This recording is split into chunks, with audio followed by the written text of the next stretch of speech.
Hola, ¿qué tal? Bueno, vamos a empezar con otro vídeo de preguntas y respuestas. Ya sabéis, si no estáis suscritos, por favor, suscribiros al canal, darle a la tecla de suscribirse. Los que queráis ayudarnos, pues darle a la tecla de unirme o unirse. Y difundir, por favor, lo que os parezca interesante, proponer a otros que se suscriban. Y sin más, pues vamos a empezar, si os parece. Por supuesto, que no me olvide dejarnos preguntas, comentarios, ideas, propuestas, y las iremos respondiendo a través de estos vídeos de preguntas y respuestas en la medida en que podamos. Tener en cuenta que es posible que algunos comentarios o preguntas se nos escapen, porque el momento en el que hacemos el repaso de los comentarios a lo mejor es justo antes de que vosotros lo enviáis. Entonces, si es importante, por favor, pues repetirlo o bueno, pues intentaremos hacer lo que se pueda, pero tener en cuenta que es posible que se nos escapen algunas preguntas o comentarios, ¿no? Bien, a ver, vamos a empezar con Domingo Rodríguez, que nos dice: me gustaría que explicaras quién es la élite occidental. Bueno, vamos a ver, élite occidental, la palabra élite puede tener distintos sentidos, ¿no? En general se suele hablar de la élite, digamos, como pues las personas, grupos de personas importantes, relevantes, ¿no? Cuando hablamos de élite occidental desde un punto de vista geopolítico, hablamos de las élites claves a la hora de la toma de decisiones, ¿no? Y esto tiene dos vertientes, digamos, la élite política y la élite corporativa. Por eso intentamos diferenciar los dos conceptos. La élite política, pues ya sabemos, son en principio los responsables políticos que son conocidos, pues presidentes, personas claves dentro del ámbito estrictamente político, ¿no? Pero la élite corporativa son, digamos, los grandes inversores. Algunos, bueno, inversores sí, algunos tienen relación todavía con la aristocracia o monarquías, pero bueno, los grandes inversores que tienen un poder fundamental en Occidente, de tal forma que en la práctica pues acaban controlando pues la política, la sociedad y la economía de los países occidentales, ¿no? Entonces, esta élite corporativa es, cuando hablamos solo de la élite occidental en términos geopolíticos, normalmente yo intento utilizar la expresión élite corporativa o poder corporativo. Bueno, no, en Estados Unidos utilizan mucho la expresión Wall Street, haciendo referencia pues, a esas grandes empresas, a esos grandes inversores que en la práctica controlan la economía norteamericana, ¿no? Pero bueno, no sé si con esto es suficiente, Domingo, o si tu pregunta iba más en la dirección de algo más concreto, es decir, en concreto esa élite política igual no hace falta describirla, pero igual esa élite corporativa y quieres algo más concreto, porque esto suele despertar bastante curiosidad lógica, ¿eh? Otra cosa es que nosotros siempre decimos que desde el punto de vista del análisis geopolítico normalmente no es tan importante en concreto cómo se llaman pues, esos señores que toman las decisiones, independientemente que vaya a ser importante en su momento si se procede contra ellos, pues desde un punto de vista policial o judicial. Pero en este momento, desde un punto de vista geopolítico, que se llamen de una forma u otra, igual no es tan importante, ¿no? Pero sí es lógico que nos despierte a todos la curiosidad. Bueno, vamos a ver. No es fácil definir exactamente entre esos grandes inversores o grandes grupos de poder cuál es el poder que tiene cada uno, porque, claro, hay factores cualitativos y muchos escondidos, y, claro, llevar, no sé, a porcentajes de poder de cada uno, pues es complejo, ¿no? Bueno, pero sí hay muchos nombres conocidos de grandes inversores que se sabe que tienen un gran poder dentro de ese ámbito del poder corporativo, pero no es un grupo único, son grupos de inversores, grupos de aristócratas, de familias aristocráticas, de familias de grandes inversiones y bueno, algunas tienen nombres, ¿no? Pero bueno, son muy conocidos pues en Estados Unidos tradicionalmente, bueno, Rockefeller, Carnegie, DuPont, etcétera, ¿no? Pero últimamente se ha hablado mucho, por ejemplo, de los de los líderes de las grandes empresas tecnológicas de Internet.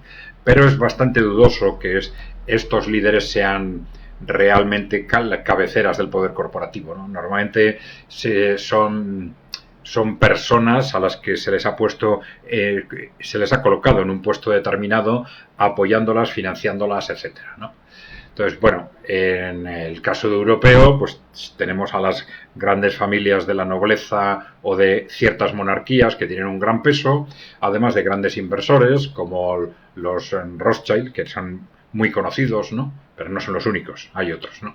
Bueno, eso desde el punto de vista de los inversores, pero luego detrás de ellos, o ellos mismos, se mueven en círculos de poder o círculos de confianza que a veces están aglutinados en base a ideologías, a veces en base a religiones, también en base a estrategias geopolíticas. Bueno, hay grupos que organizan a este tipo de personas, bueno, en base simplemente al interés de adquirir más peso, que se ayudan entre ellos. Bueno, no lo sé si, Domingo, te interesa profundizar esto en conjunto o algún aspecto concreto, ya nos dirás. Begoña Zubieta nos dice que somos poco conspiranoicos, que deberíamos ser más. Nos dice, os falta solo ser conspiranoicos para poder ser realistas. Claro, esto es un comentario. Nosotros hablamos de que nunca hay que perder de vista el realismo a la hora de analizar la realidad, independientemente de que podamos jugar con la intuición en determinados aspectos, ¿no? Y entonces ella nos dice que, bueno, que para interpreto lo que nos dice Begoña Zubieta, en el sentido de que para interpretar las cosas como realmente son, pues hay que ser conspiranoico, ¿no? Bueno, claro, depende de lo que pongas detrás de la palabra conspiranoico. Yo creo que hay que acercarse lo más posible al análisis objetivo de la realidad. Pero, como decimos siempre, eso depende del grado de información que tenemos. A partir del grado de información que tenemos, esta información nos permite llegar a un determinado punto y a partir de ahí pues no tenemos más remedio que trabajar con la máxima prudencia posible, pues en base a intuición, emociones, etcétera, ¿no? Bueno, pero otra cosa es que, claro, los analistas no tenemos más remedio que pegarnos al máximo a lo que son los datos, ¿no? Y lo que es la información de la que objetivamente disponemos. A ver, Jorge Ramos, ¿qué es el anarquismo? Bueno, el anarquismo con variantes, pero es, digamos, una ideología que cuestiona el papel del Estado. Dice, desde el punto de vista de la organización social y económica, el Estado no solo no es necesario, sino que es negativo. Es un instrumento que funciona contra los ciudadanos, ¿no? Bueno, entonces el anarquismo ha tenido distintas variantes, distintas perspectivas.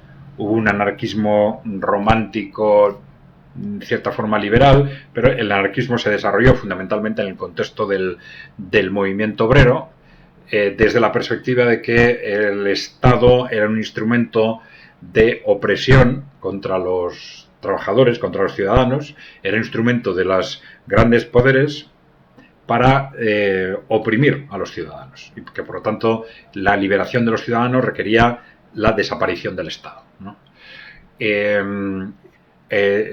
Hubo un debate durante todo el siglo XIX entre el marxismo y el anarquismo por controlar o por hacerse con el control, si queréis, o del movimiento obrero.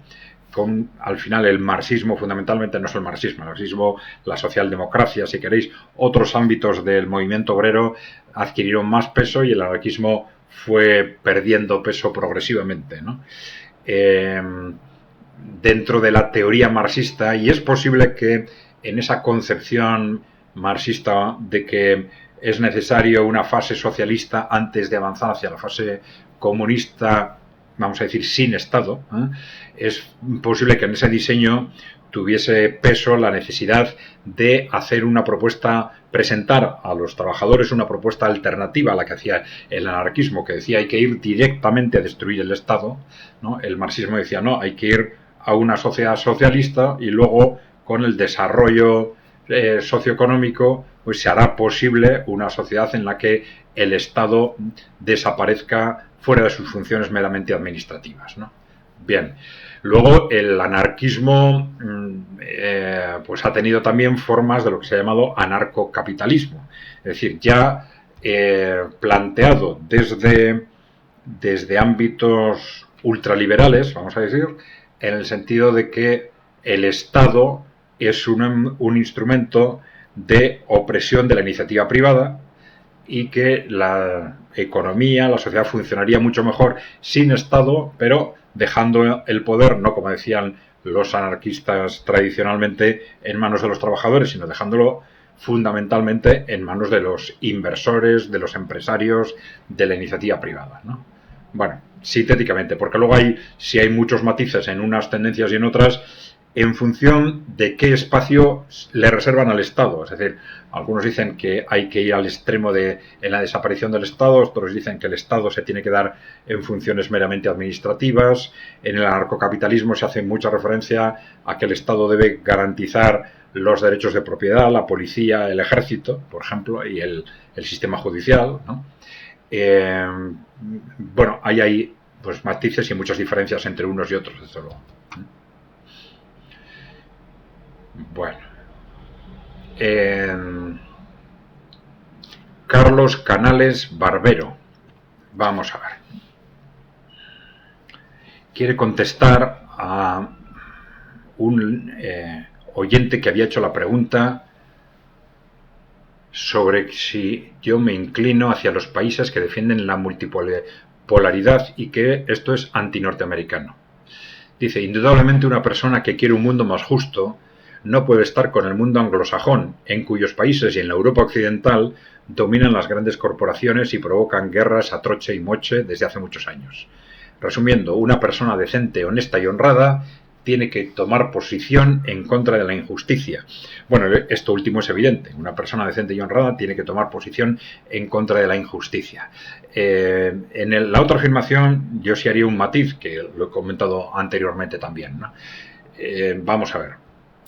No puede estar, una persona que quiere un mundo más justo no puede estar con el mundo anglosajón. Siempre repetimos que hay que distinguir entre los países y los grupos de poder que controlan esos países. Claro, sí, es evidente que, por ejemplo, la filosofía y la ideología vamos a decir, supremacista de los grandes inversores y las grandes corporaciones en este momento en Occidente tiene su origen en el mundo anglosajón y en Gran Bretaña en concreto, ¿no? Y que desde Gran Bretaña se extendió a Norteamérica y después al conjunto de Occidente, ¿no? Pero claro, cuando esas grandes corporaciones toman decisiones, vamos a decir, destructivas contra otros países desde Gran Bretaña o desde Estados Unidos, no las toman en función de los intereses de sus ciudadanos, no lo hacen para apoyar, ayudar a sus ciudadanos, lo hacen por su propio interés y muchas veces, como ha sucedido en las últimas décadas, pues destruyendo su país, que es lo que están haciendo en Europa Occidental, en Gran Bretaña y en Estados Unidos. Bien, entonces es muy importante distinguir, yo creo que es importante el criterio de que no hay pueblos buenos y malos, o podemos decir que todos los pueblos son buenos si queréis, pero hay que distinguir, digamos, más que el mundo anglosajón, yo diría ese poder anglosajón que se ha extendido, poder de origen británico, que luego se extendió a Estados Unidos y al conjunto de Europa Occidental. Porque ahora, por ejemplo, sí es muy evidente que en el ámbito geopolítico, Gran Bretaña, con los conservadores o con los laboristas, que esto es indiferente, pues bueno, es indiferente en este momento. No era el caso de Corbyn, por ejemplo, pero ya hemos dicho que en este momento están al mando del laborismo el ala, digamos, de la sociedad fabiana, que es un ala controlada por la oligarquía. Entonces, ese laborismo y el Partido Conservador en el ámbito geopolítico son tan agresivos unos como otros y esta Gran Bretaña tiende a ser el país más agresivo dentro de Occidente, dentro de la OTAN, más belicista y más agresivo, pero intentando proyectar esa agresividad a través de otros, a través de organizaciones internacionales, a través de Estados Unidos, etcétera. No siempre de forma directa. Bien. Diego Lumaca. A ver, dice, ¿cuál es tu pronóstico del fin de la guerra de Ucrania? Vamos a ver, si vamos al fondo, podemos tener yo creo que dos pronósticos fundamentales. Uno es un estallido global, que esperemos que no suceda. Un estallido global, que sería una guerra continental, una guerra mundial, con un alto riesgo de convertirse en una guerra nuclear. Si esto no sucede, bueno, pues digamos, vamos a ver, prever las guerras siempre son imprevisibles, ¿no? Es decir, imprevisibles no se puede hablar con seguridad, hay 1000 factores que pueden incidir en que pase una cosa a otra, pero lo más normal es que, y lo que casi con toda probabilidad va a suceder, es que Rusia va a terminar ganando la guerra. Ya digo, si no hay un conflicto mundial, Rusia va a terminar ganando la guerra en Ucrania, y esto va a llevar, por un lado, a que determinadas regiones del este queden incorporadas a la Federación Rusa. En segundo lugar, que se define un nuevo estatus, una nueva configuración política para el resto de Ucrania.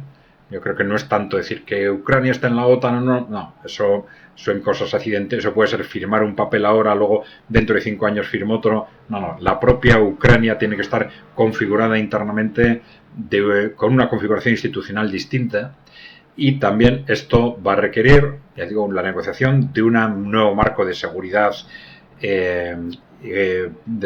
internacional en Europa, y esto probablemente va a traer la caída de la OTAN y después de la Unión Europea. De la Unión Europea como instituciones, evidentemente. Europa probablemente necesitará otro tipo de instituciones alternativas. Bien. Luis Novoa.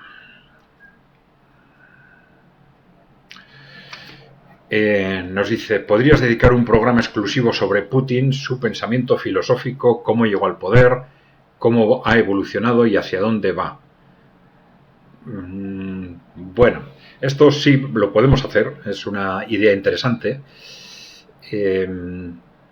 Sobre su pensamiento, y a mí me gustaría hacerlo más sobre los hechos que sobre su pensamiento, porque teniendo en cuenta el contexto en el que se ha movido, su origen, yo tendría bastantes dudas de interpretar pues su pensamiento, cómo ha evolucionado ese pensamiento en base a pues sus discursos, etcétera. Probablemente mi impresión es que, independientemente de lo que él realmente piense, pues ha tenido que jugar distintas estrategias en distintos momentos, en distintos medios, pero yo creo que lo importante son los hechos. Lo que ha sucedido con Putin en la práctica, a partir del momento que llega al gobierno, con Putin y con la revolución Putin, digamos, lo que sucedió a partir del momento en que Putin llegó al poder, y cómo han evolucionado también los sectores que le estaban apoyando. Bueno, ya lo tenemos en cuenta. Vale.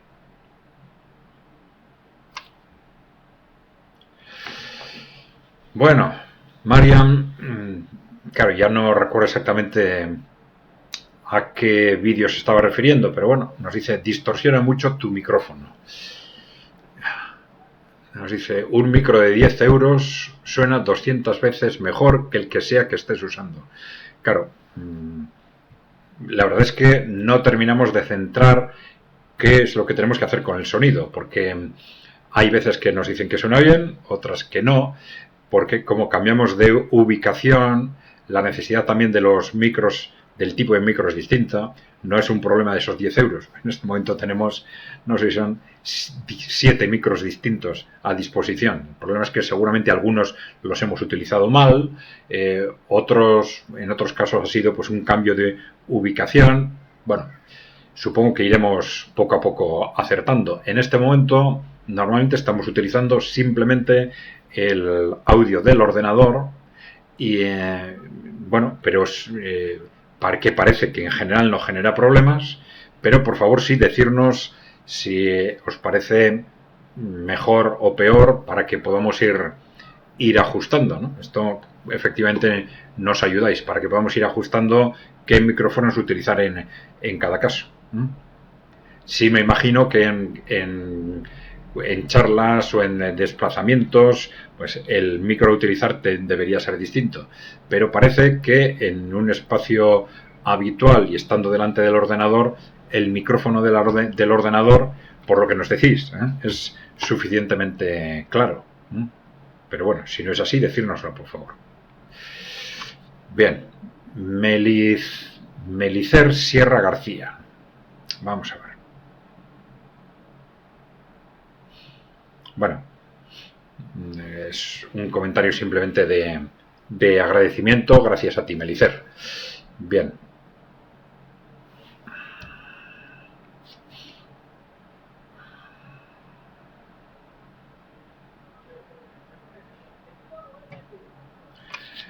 Vamos a ver. Voy a apuntar este comentario que no lo había tenido en cuenta.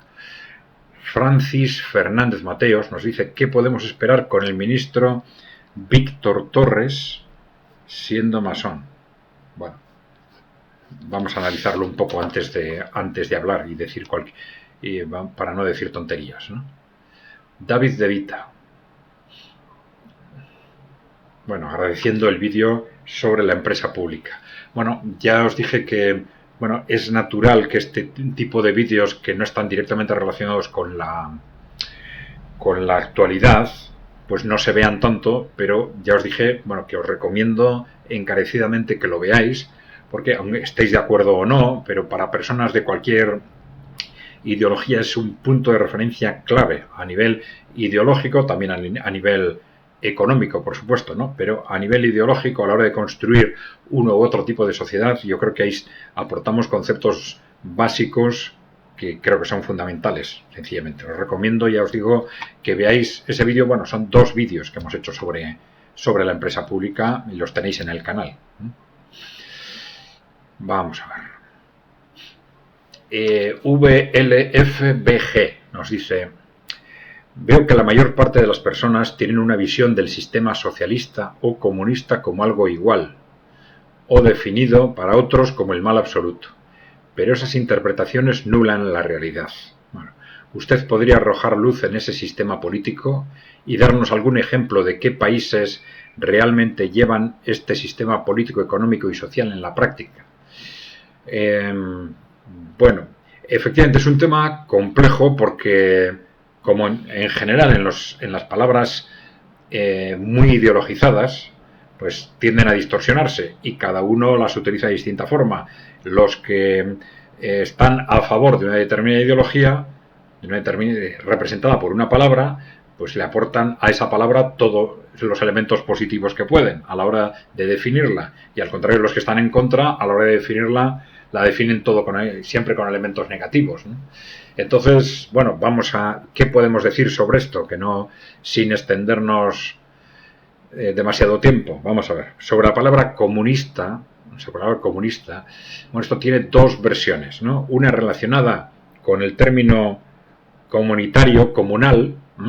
Está pensando, digamos, en una hipotética sociedad sin clases y sin un Estado, al menos con un Estado meramente administrativo, no con un Estado represor, ¿no?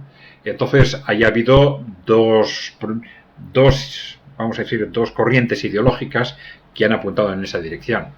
Por un lado, las corrientes anarquistas, o anarcocomunistas si queréis, que han apostado por, a través de una revolución, construir directamente una sociedad de ese tipo. Otras corrientes que entonces se llamaron utópicas, pero que han apostado y que ahora tienen un cierto peso en algunos sectores, que apuestan por construir pequeñas comunidades basadas en criterios de tipo comunal. Ya no tanto, o no plantean directamente el cambio político como un instrumento para ello, sino plantean la construcción de pequeñas comunidades basadas a veces se hablaba de comunas o de colectividades basadas en criterios comunales, ¿no? Bien, y por último tenemos la versión del marxismo, ¿no? El marxismo define el comunismo como pues una fase, vamos a decir, que sería utópico plantear en el momento actual, pero que se conseguiría con un alto grado de desarrollo de la economía, de la productividad, que permitirá pues un tipo de vida en la que se prescinda pues de la represión, se prescinda del Estado, etcétera, y basada en estos criterios, vamos a decir, comunales, ¿no? Bueno, en el caso del marxismo utilizaron, a pesar de esa referencia utópica, utilizaron ese término comunista a partir de ya en el siglo XX, ¿no? Se utilizó para definir a los partidos, digamos, más fieles a la ortodoxia comunista frente a la Segunda Internacional, socialista o socialdemócrata, ¿no? Entonces, cuando se definen esos dos bandos dentro del movimiento obrero, pues el bando comunista en realidad no está defendiendo la implantación del comunismo inmediata, sino la toma del poder por los trabajadores y empezar a construir una sociedad que ellos llaman en principio socialista, sería en principio socialista, para ir a muy largo plazo construyendo luego el comunismo, ¿no? Luego, sin embargo, hemos hablado de países comunistas, los que han sido creados por o impulsados por estos partidos comunistas, aunque en realidad lo que construían no era, según ellos mismos, no era comunismo, sino una sociedad en la que se aspiraba a muy largo plazo a avanzar hacia el comunismo. Bueno, esto puede resultar un poco confuso porque normalmente hablamos de los que son los comunistas, que no defienden en realidad la implantación del comunismo inmediata, sino una implantación, digamos, casi utópica del comunismo a muy largo plazo, ¿no? Bueno, esto para definirlo un poco rápidamente, ¿no? Bueno, entonces en ese sentido, ninguno, ni siquiera los estados en los que mandan partidos comunistas en este momento, pues se definen a sí mismos como un estado comunista, ¿no? Pues no sé, Cuba o China o Corea, ¿no?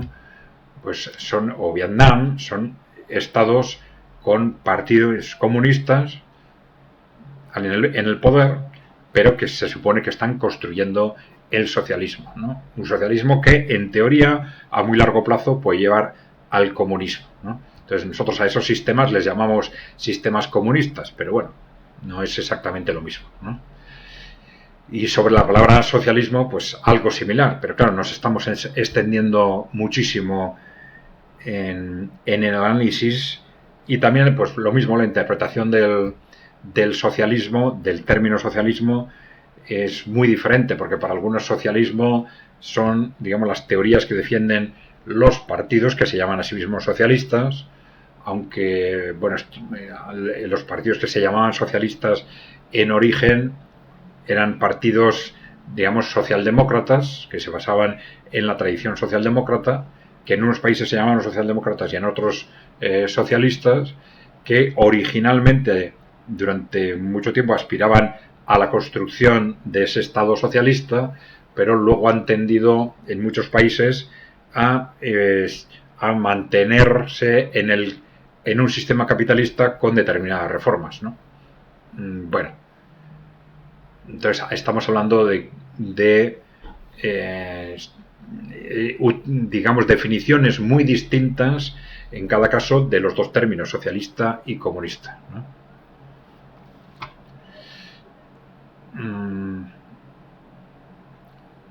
Ejemplo de países que llevan este sistema político, económico y social en la práctica.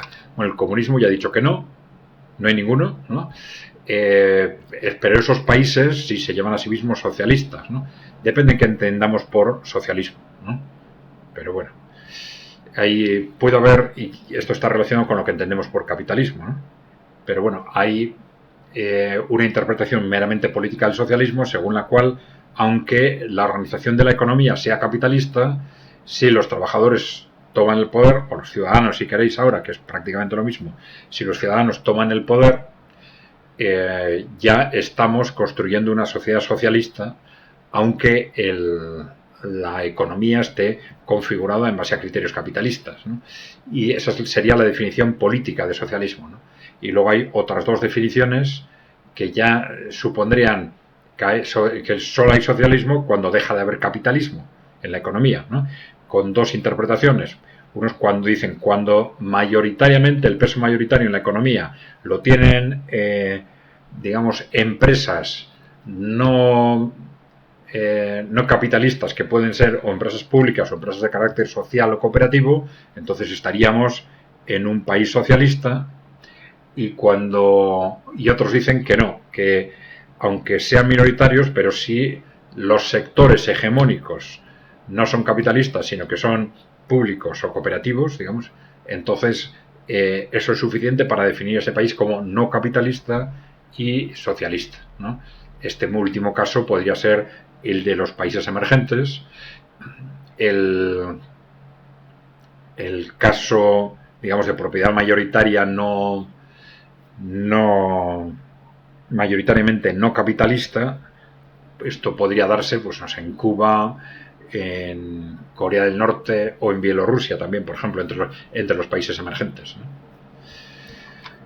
Bien, si hay, claro, todo esto es muy complejo, pero si hay algo más que en concreto que quieras desarrollar, pues lo intentamos. A ver, VLFBG. Bueno, no es que haga apología de ningún sistema. Tengo dudas y me gustaría saber cómo podemos realmente determinar que cualquier país realmente tenga ese sistema. Porque lo que yo interpreto de las teorías no corresponde en la práctica. Bueno, efectivamente, es que hay además interpretaciones muy distintas sobre estas palabras, tanto socialista como comunista. Esto ya lo hemos visto, ¿no? Telíndez, ¿podría explicar con más detalle la influencia que tienen las élites corporativas en el ejército de Estados Unidos, en los servicios de inteligencia y en los ataques a Trump? Bueno, vamos a ver. En el ejército de Estados Unidos yo creo que ya hemos hablado de esto, pero vamos a ver. En general, en las distintas unidades administrativas y políticas hay posibilidades de intervención concreta sobre personas concretas para comprarlas, chantajearlas, etcétera. Luego hablaremos de esto, ¿no? Pero, por ejemplo, en el ejército de Estados Unidos, un instrumento muy generalizado es lo que se llaman las puertas giratorias, ¿no? Los altos cargos del ejército, generales fundamentalmente, en el momento en que dejan el ejército, tienden a ubicarse en grandes empresas de armamento, ¿no? Y esto, claro, crea evidentemente una complicidad. Los militares de alto rango saben que si quieren acceder a esos niveles de riqueza y de poder una vez que salen del ejército, pues tienen que portarse bien con las empresas de armamento, ¿no? Esto es un instrumento fundamental en Estados Unidos en la configuración de lo que se llamó en su momento ese eje ¿cómo es? Militar armamentístico, ¿no? Que ahora está en cuestión, porque ya hemos explicado que los grandes inversores, a través de BlackRock, Vanguard, etcétera, de estos gestoras de activos, pues han invertido también en las empresas de armamento, con lo cual los intereses de las empresas de armamento y los intereses, si queréis, de Wall Street o del conjunto de las grandes corporaciones ahora están muy cerca entre sí, ¿eh? Bueno, en los servicios de inteligencia y en los ataques a Trump, bueno, vamos a ver, en los servicios de inteligencia, bueno, esto viene de muy lejos, ¿eh? Viene de muy lejos porque a través de incidencia directa sobre personas concretas, sobre las personas que ya desde el principio configuraron, pusieron en marcha estos servicios de inteligencia. Esto se ha escrito mucho sobre, por ejemplo, sobre la CIA y la relación entre la CIA y el grupo Rockefeller. Pero bueno, ahí hay distintos instrumentos que hacen que si desde el gobierno se nombra a una persona que al mando de la CIA que va claramente en contra de los intereses de ese grupo que les apoya, pues inmediatamente se crean círculos de aislamiento alrededor de esa persona o de las que le apoyan y acaban constituyéndose pues vamos a decir, por decirlo de alguna forma, dos CIAs. Pues la CIA que intenta seguir las instrucciones del presidente en contra de los intereses, vamos a decir, en este caso, como hipótesis, del grupo Rockefeller, y es el resto de la CIA, pues que sigue trabajando para el grupo Rockefeller, por explicarlo de una forma, ¿no? Pero bueno, ya dijimos que hay muchos instrumentos para comprar personas, para incentivar, chantajear, y hablamos incluso del instrumento más siniestro del que se ha hablado mucho últimamente, ¿no? Que es estas redes de tráfico ilegal, a veces tráfico de estupefacientes, de drogas, y sobre todo lo más siniestro de estas redes de tráfico sexual de niños, cuyo objetivo no es realmente sexual, sino de chantaje. Entonces se implica en estas redes a personas claves de los servicios de inteligencia, del ejército, de la administración, y esas personas que también del espectáculo, de Hollywood, etcétera, y esas personas que se implican en estas redes ya están, digamos, coaccionadas para toda su vida, ¿eh? Esto es algo perfectamente conocido. En estas mansiones de Epstein en Estados Unidos, algo parecido pasaba en la red D-Trux en Bélgica o en la red Saville en Gran Bretaña. En estas mansiones, pues en cada habitación había cámaras para grabar lo que estaba sucediendo, ¿no? Porque el objetivo es que a las personas que se impliquen en los actos criminales de estas redes, pues tenerlas ya coaccionadas para toda su vida, ¿no?